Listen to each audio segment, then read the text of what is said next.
If you're homophobic and you don't like gay people, you are gay. There is no need for a straight person to have that much hate towards gay if you're not dealing with internalized homophobia. A man will cheat on you, 100%. He will not leave you because he's unhappy.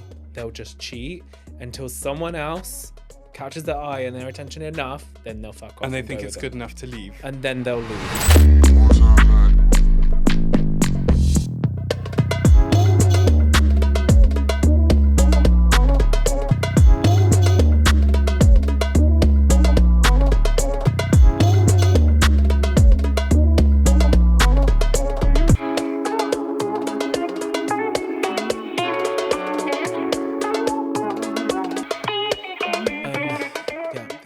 This podcast business is not for me. I think the podcast world. Like, let's give a little bit of insight of what it's actually been like to fully commit and try and like do a podcast, because it's so easy. The reality of it. Yeah. Because a lot of people online is like, you can do it.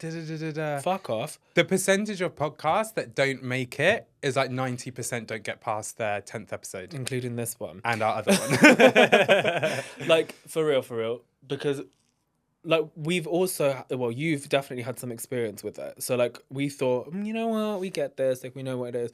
It's fucking hard. Like it really is hard. And I've seen a lot of people try and do podcasts like that I know, or like even outside of that, like just people online. And they do it and like they enjoy it, but I don't think they even realize how much it goes in, how much goes into this, where we're doing video, audio, clips, trailers, like captions, and on every fucking platform. It's hard. It's really hard. Because you have to be like social media, like managers. You have to be part of the booking, and it's just us. Yeah. The booking team, the editing, the filming. Like, I mean, this is not easy. But this was a shit idea. I'm regretting this it. is our last episode. I want to go home. Guys. No, honestly, and also full time. We both work full time. And this is like something on the side. And let me tell you, like, it's so hard to even just like come up with topics. Like, clearly we don't, as you can see. But like so booking, that's an interesting one. Yeah. Because we reach out to so many people, and a lot of people are actually a lot nicer than I thought they would be, to be honest. Like, everyone, the feedback has been like quite good. Yeah, and also we've like reached out to people that like before we were even released. Yeah. And like people have said yes and whatever. Like it has been like good in that sense. But I just don't think you realize, like, in this kind of industry, when you start reaching out to more of those like people that are a little bit bigger or whatever, like how much of a transactional thing it is. It's like they're waiting for you to get big before they say yes or before they come on, and you can kind of sense it. They're like, yeah, I would love to, maybe like next year. Maybe next 5 years when you have more than 15 like, subscribers. Oh, you're so busy, but I can see you out for dinner every day. And then you're like, oh, okay, they want to see how this goes before they commit, which is fair. Which is also understandable. Yeah. Because if you have a good following and you're doing lots of stuff, like to take time out of your day, say 3 hours out of your day to come to this area to film for 2, like it's a big chunk, and especially on a weekend, to put into something which isn't already doing well. So it is a very like, not well, but you know which what I mean? Isn't already isn't it? It's not got there yet. It's not got there. You said which is already not doing well. I was like, no. Like we're not on like 1 million subscribers, getting millions of views. Like we are. It's just invisible. Yeah, it's just just Sam watching it over and over. That's one thing we need to talk about. Yeah, Sam is like our ultimate fangirl. Bless her. She's like made like 100 Instagram, YouTube, TikTok accounts, and she just watches, reposts, and comments. So if you see Amab's biggest fan, or Amab loves Sam, or something, or Sam like that. loves There's you 2 forever, or 3. This is my sister being the supporting ultimate support. us. Yeah, cutie patootie. Our only fan. Oh, OnlyFans. Let's do that instead. If this doesn't work, you guys get my can see batty us. out on We camera. can have those 15 subscribers on OnlyFans, and but we get paid for it. I doubt it. We'll have to do it free first. But yeah, it's hard actually getting guests on and stuff. We've had a couple already like recorded, and I think like they will already be released by now, right? Yeah, by the time this comes out, yeah. So enjoy. If you haven't watched things, get back, and then link this way, and then there's a couple more that have promised to come on. We have some really good fun. ideas. Yeah, where obviously we kind of know the preface of the whole like podcast. You've said it, but we'll kind of briefly talk a little bit now. Ella, when you're done with your hair. So obviously when we first got together, we used to sit in the garden, candles, lanterns, and we'd have like all these random chats. Yeah. It would be laced with humor and like Yeah. bouncing off each other. Which we can't be as humorous as we usually are in here. I 'Cause we'll know, get cancelled. But yeah. But we'd also talk about serious topics, things that interested us. If it's about race, LGBTQ plus community, the way society is, anything. We'd be like, oh, we'd love someone to actually like sit and talk to us about this. Yeah. And then that environment where we'd go on for a couple of hours, where it was just like cute chats, would then extend to our friends or certain family members like sitting in, and we'd talking have for so many. hours. Yeah. So we kind of wanted the podcast to be that, where you can kind of shut off some interesting chats in there, but I've never thought of it like that. But also lighthearted and like you're sitting in FaceTiming your friend or having like a coffee date with like a friend. Yeah, what's happening right now? I don't know. I'm just going into Okay. just going on further. I feel like we're a bit late in the game to be introducing the podcast, babe. It's good to keep linking back to it. Okay. Yeah. We're called a map. No, true. And we have reached out to some really interesting people. Yeah. And it'll be so interesting to look back on this episode if they actually come on. Yeah. So a lot of them are either doing a PhD, are lecturing in a couple of different universities around the UK.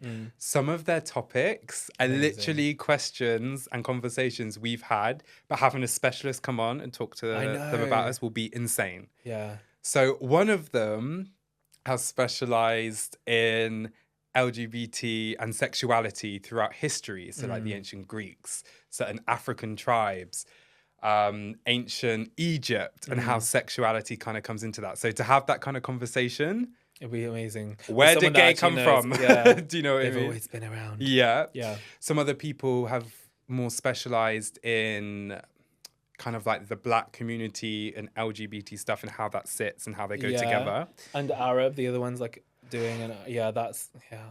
LGBT movements within the Arab world. I'd love to know what that's all about. Such an interesting like I feel like I conversation. started that. Yeah, you did. Yeah. You ran this shit. So it'll be interesting if we look back on this and I'd want to talk about happen. I'd want to talk about like being Arab and gay, Jordanian gay, like having also the actual experience of what it was actually like in comparison to what I thought it was going to be like is so different. Okay. And I feel like that would be fun to have a convo with someone who's like into that. Also, like as an aside, but I'm just thinking like having someone that's interested in that research and has done that research to be like, oh yeah, actually, Because it's not really done. No, it's like not. it's a lot more. I guess because a lot of the Middle East is Islamic, that it's kind of harder. taboo a little bit. Do you know A what lot I of mean? it. Yeah, A little bit. So it's like for someone to come on from the culture, even if you're not Muslim, Yeah. is quite. It is intense. Yeah. Be prepared if you're Yeah. going to talk about this. Yeah. Do you know what I mean? Audacious. Yeah. You're very audacious. Oh, what's that accent? Audacious. It sounds a bit Audacious. South African. Oh, is it? Yeah. I was going Australian. Audacious. Shrimp, What's your experience been? Shrimp on the Barbie. Hugh Jackman. Nicole Kidman. Wallaby. Audacious. No. Is that Australian? Maybe. Audacious? Audacious? No, No, that's what are weird. you? I don't know. What are you? Audacious. What? What was your experience of that? Of what? Being Jordanian. Oh, I thought we were gay? talking about booking people. Yeah, so yeah. My experience of being Jordanian has been great. Oh no, Jordanian gay. It's just like an airhead bimbo, just my- like, "Oh, where are we? Such as What's South Africa. Why are we here? What's happening? I won't go into it too deep because I feel like we've been very serious recently. We don't want to be too serious. Okay, I'll be serious for a second. So, imagine this. A kid born in the slums of Jordan, in the desert, in a hut. And all along. And all along. You're like, was it a Is hut? It was basically a hut. Back me up. No, Tata's house. Yeah, it's not a in Zerga. hut. kind of. If anyone Jordanian or Arabic hears me say Zerga, they'll know what my upbringing was like. Okay. You can't talk. You were in Abu Dhabi. Anywho, in a hut. Okay, it wasn't a hut. It was a house. It was a cute house. And do you know what I actually thought? Interestingly, is because we were brought up like that and we're used to it. If you actually saw where we were brought up with Western eyes, you would think it was a hut. Yeah. Because I feel that like when you go back and look at like Jordan and stuff, obviously it's really built up now, but like when we go back to the places where we grew up, when you came back to Yeah, where we, and if I said to Avonsair. you, we lived in an apartment in Avonsair, you just imagine an An apartment. apartment. But Yeah, when you yeah, went yeah. to see it, how lovely was it? I liked it. Don't be a fucking liar, bitch. Like, just be honest. How did No, it look? I liked it. Was it decorated but of to your course, standard? Listen. Calm down. It is real. I liked it personally. Yeah, I know. It was I get very- it. You're humble. I get it. I'm You're well spiritual travelled. and humble. We get No. it. But like, yeah, you know it's what I run mean? down, So when you it's see very- it through yeah. Western eyes, you're like, oh, okay, 100%. shithole. Yeah. If Beatrice from Surrey went to see it, Beatrice. breakdown. Yeah. Just thought it was Exactly. like a posh- uncomfortable. yeah. Anyway, Is so that posh or just- I don't know. Bridget.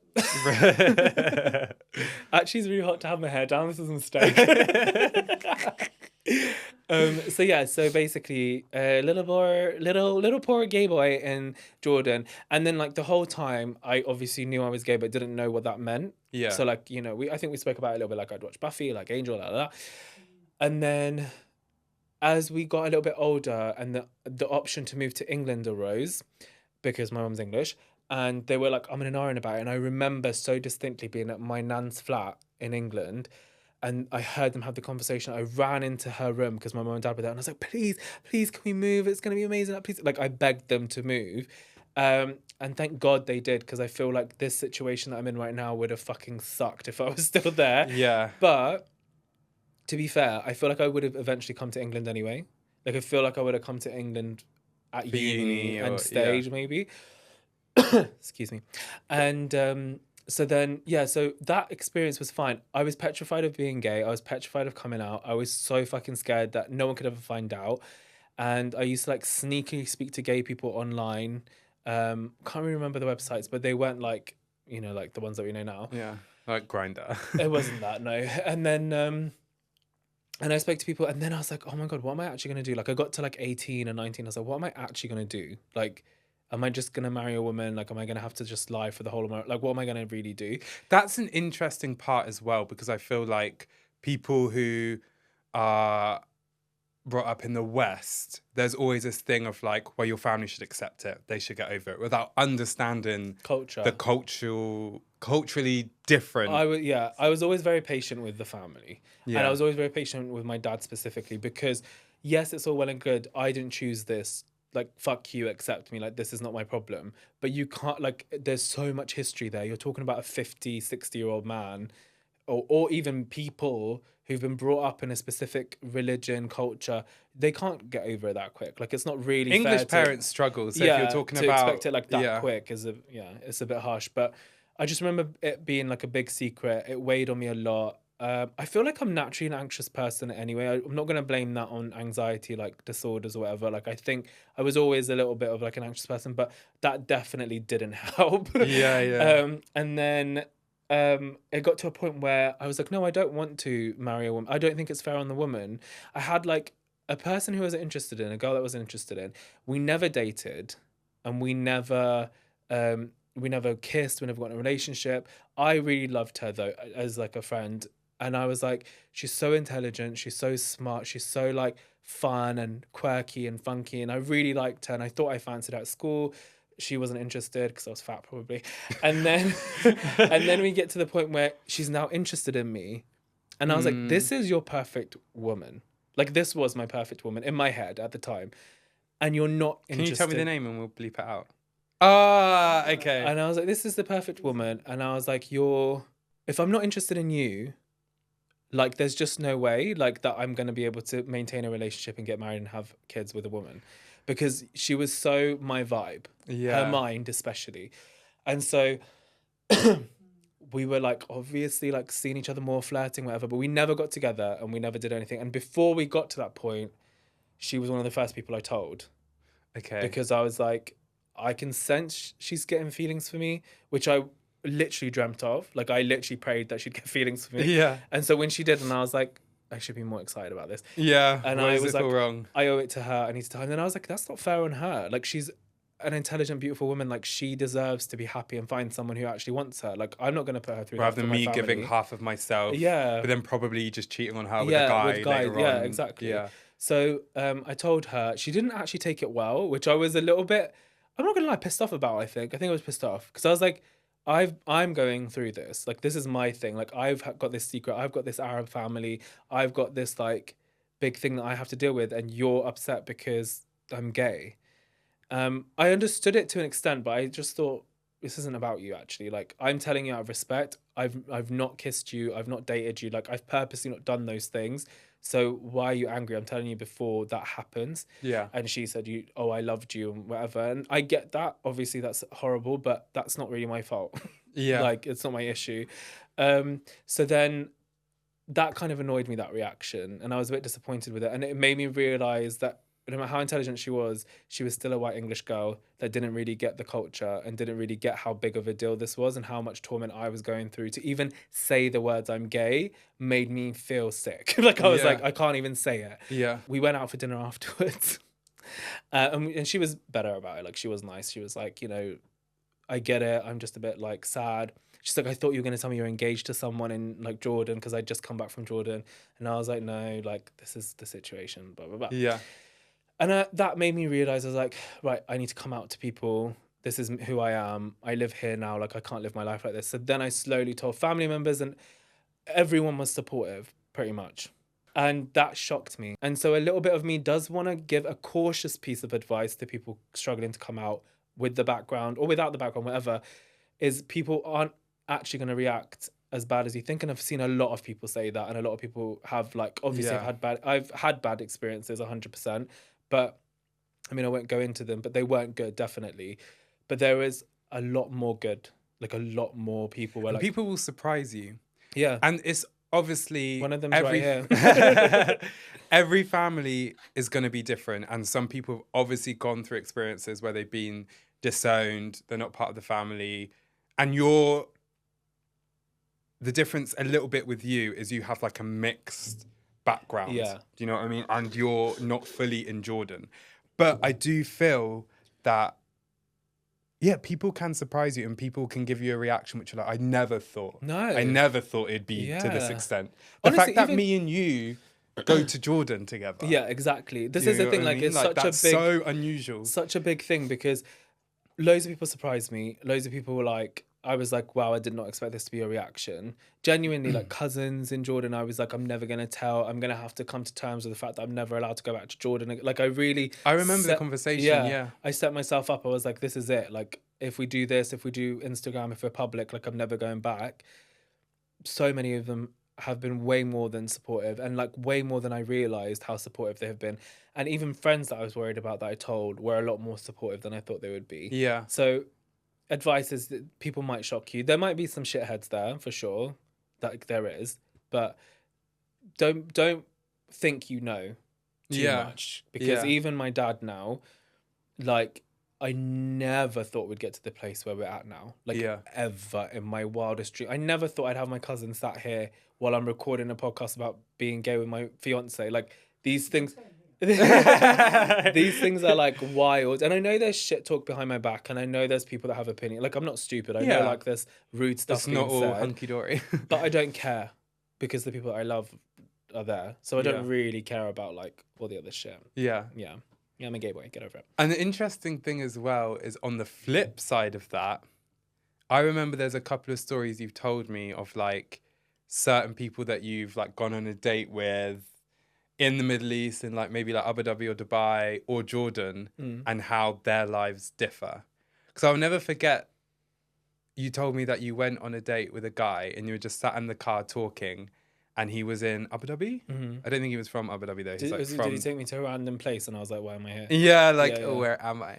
And I think you guys had like a chat about like being gay, and I don't think he recognized that he was gay, and he was kind of like, well, I'm just gonna marry a girl. Yeah. Do you know what I mean? And that is so common where people who are gay, like in different countries where religion is very prominent, which is a bit different to the West, where even though they kind of know or have a hint that they're gay, like they know they can't admit this is never in the society unless I move out. I'm going to have to go down the traditional route. Yeah. And that's fair. That's survival. Yeah. So like, I mean, it sounds weird for like a Western English audience to hear that, but it's either that or Like, you can't be openly... Yeah, exactly. So, fair enough. And there's also, like, I feel like a bit of a pull in you because it's like, do I be authentic to myself? Do I go down this route and fall in love? Authenticity in Asian countries is literally the underneath the shit of the sheep and the donkeys and the camels. Yeah. Like, authenticity means a fucking jack shit. No one's going to be like, I want to be my authentic self. Like, that is No. such a privileged Western thing. Like, no one ever would ever put that above what other people think, what their family think, or what's traditionally Yeah. acceptable. Like, authenticity is like the bottom of the list. It's like, this is the way it has to be. Yeah, 100. Yeah, there's no choice. Like, there's no either leave or like, yeah, there's not really much of a choice. Like, background. Do you think it'll ever shagging. change? Probably, yeah. I mean, it already is kind of changing, but Like, feel how accepted do you think it can be? it can be anything. This is the religion? thing. We'll never know because the way people react. That's what I mean. Like, you can never really tell with the new generation what it will be like. Still a long time, obviously. You can still be like killed, but like, you never know what the future holds. Because I never thought Saudi would be allowing women to drive in my lifetime, or not having the religious police smack people on the head when they're not covering their hair and stuff. So you never know. Like, anything's possible. Dreams are possible. It'll be interesting. What dreams are made of. Yeah. But it'll be interesting, like, it won't happen while we're young. Like, No, maybe, well, we're not like, we are young. Yeah. But it'll be interesting to see, like, our kids or the grandkids, or, do you know what I mean? Like, What the world looks like to do with, like, anything LGBT in, like, 50 years' time or I something. know. We were Really like, cute. back in our day, we remember where you couldn't We be. used to worry about being killed on the streets. And now there's pride in a man. And I think what's also interesting as well with different like cultures and stuff. Look at my sweat patches. Is like the view of cheating. Okay. And like, basically, in my view, every man cheats. Every straight man cheats. The same most, just for legal reasons. Gay as well. Yeah. Men. Yeah. Men in general, yeah, but mostly straight. And yeah, I feel like it's so acceptable in like Asian and Arabic cultures because I think just culturally, like, when you're not meant to have sex before marriage, even though like they all do, but like when you're not meant to, then when you get married and you have a wife, you're like, oh, but I haven't tried this or whatever. And it's like accepted. And apparently there's this thing there that like if anonymous source We just like pop his picture up. This one here is sad. And apparently an anonymous source had said that men like will fuck anything basically because it's not cheating unless it's with the heart. So their heart belongs to that one woman, or woman, or I was going to say person, but woman. And they can then sexually do whatever they want around whatever, because it's not really like their heart isn't in it. Whereas like with a woman, it's said that she will cheat emotionally more than sexually. I think there's some misogyny ingrained in that, but we'll skip over that. But yeah, what do you think? Do you think all men cheat? Okay, it's hard. Not every single man is going to cheat. Every man I know has. Yeah. The ones that I know, probably at some point they've cheated, or there's been something in the realm of that for sure. One, it also depends what cheating means to the person. Some people class certain things as cheating, where others are like, you need to physically do something for it to be classed as cheating. Or emotionally. Cheating, yeah. But I think there's so many different layers to it, isn't there? I think that men, if you go back to the beginning of like civilization, like the dinosaurs. Yeah, cavemen, whatever. Adam and Eve. Love Adam. Adam cheated. Probably. Like, are we meant to be in monogamous relationships? Yeah, this is Do you know also what I mean? true. You go back, we can say all we want about how bad cheating is, it shouldn't be allowed, but is it ingrained in us to do that? Is it not meant to be seen as cheating? Do you know what I mean? Like, if you look at certain tribes at the beginning of time, the women would all be together and the men would kind of just almost be like sperm donors. And yeah, they wouldn't really be like the sole caregiver of that child. They'd be going out hunting and gathering different things to bring back to the tribe, and the woman would look after the children. Do you know what I mean? So I'm gonna throw some comments out there that I'm sure people will be like trying to say or comment. Okay. So just so they know we know this. Yeah. But you know, like back then, if we're saying hunter childhood, like we're so far removed from that right now. We have cars and civilization. Like 100%. Fair. Yeah, and linking us also to other animals do this. Yeah. So, genetically speaking. Yeah. It could be. It could be. Something This in is us. not. Yeah, like no one like knows the Bible. answer, right? 100%. Shut up, keyboard warrior. We get it, okay? Yeah. But it's like, are we meant to be together? I like, think women will be better off if a man just comes, gives his sperm, child, and a group of women raise a child. I think they'll be better off for it than. And then it goes into the whole thing, like, most men I know have cheated at some point. Do you know what I mean? And we've been brought up on like Disney and the prince and the beautiful princess. I they can end imagine up you in a together. dress. Yeah, like yeah, like we've been sold this fairy tale, and then it just breaks down as you get older because you're like, no, everyone's fucking shit, and they're gonna hurt you and gonna fuck you over. Yeah, Men usually always fuck women over, and men will never leave their partners unless there's someone else to go for. Yes, facts. Women, Truth. I feel like, please understand this, guys, please, because like I feel like everyone tries to defend my partner would never date that man. Please, a man will cheat on you, 100%. Whether that's you find it cheating or not, messaging, flirting, sex, whatever, he will cheat on you.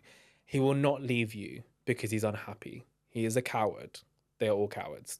So they will not admit that they're unhappy and that they need to further themselves and find themselves and work on themselves and this relationship isn't right for them, and they would never do that. They'll just cheat until someone else catches their eye and their attention enough, then they'll fuck off. And they think it's good enough to leave. And then they'll leave. Whereas women will more likely break a relationship or a marriage up because they're like, this is not working. But they don't necessarily have someone else to go for. They're like, I'm doing this for myself. For myself, for my kids, whatever. Yeah. Whereas men will stay and cheat until they find someone else that can really take them away, and then they'll fuck off. So that is it. If a man is asking to leave you, just know, especially if it's a bit later than like a year or 2 year mark, just know that there is someone else. They'll never leave you just because they're unhappy.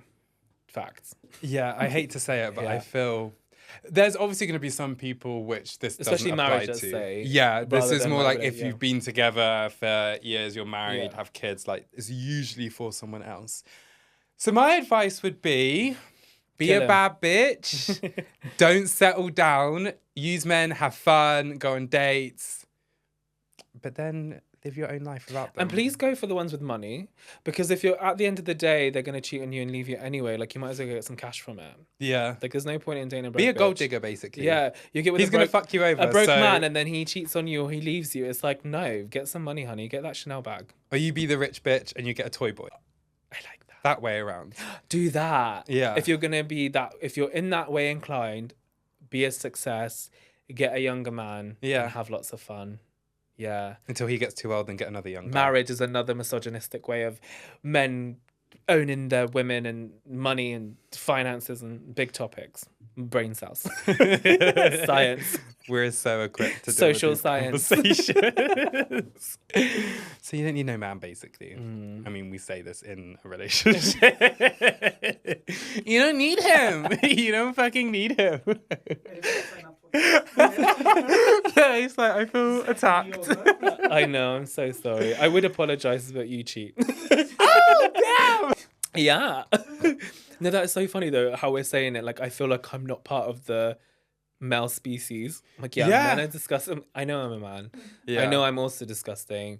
I know there's disgusting men everywhere. And just because you're gay doesn't mean you're not excluded. No, you're from not, this. We're fully aware of what the gay community is like. Gays can be very naughty. Openness, being promiscuous, runs very deep in the gay community. If we're including the gays, right, or the people that identify as men, fair to say that we can say most men cheat.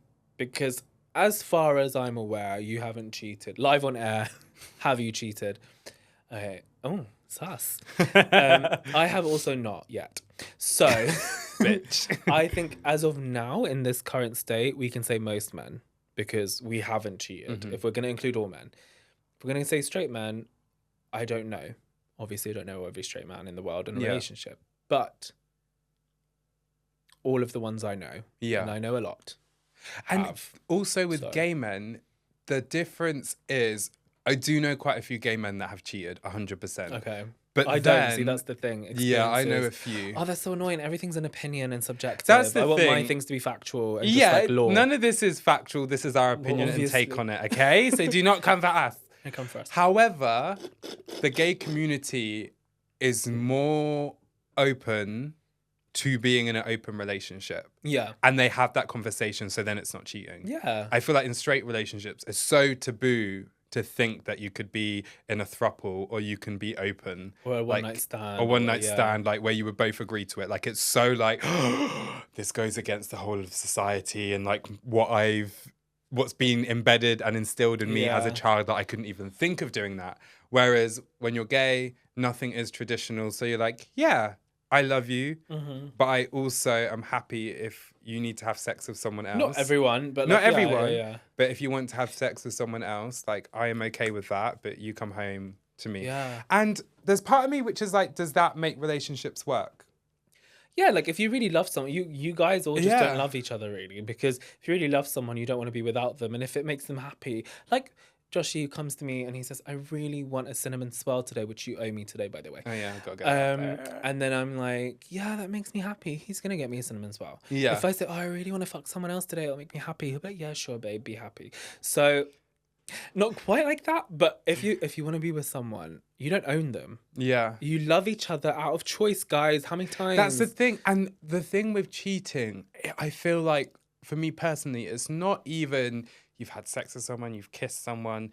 It's the sneakiness. You break down trust. The deception. Yeah. Especially if it's like an ongoing thing. It's like, you've lied to me this whole time. Like, you've made me feel like this. Like, be open about it. If you want to do that, have that conversation. If they're happy with you doing that and going away and sleeping with other people, but you're coming back to them, that's okay. Yeah. But it's the deception. Yeah.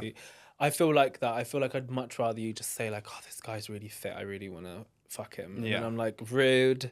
Am I not good enough? And you're like, no, of course you are, babe. I just want something different. And I'm like, okay, fine. Go for it. But you tell me everything and you're not allowed to message him ever again. And just have a great day, okay? Be safe, baby. And then I love Here's you. your calm downs. Love is not just about sex, and it's not just about owning someone. Like, you should just love that person and want them to be happy.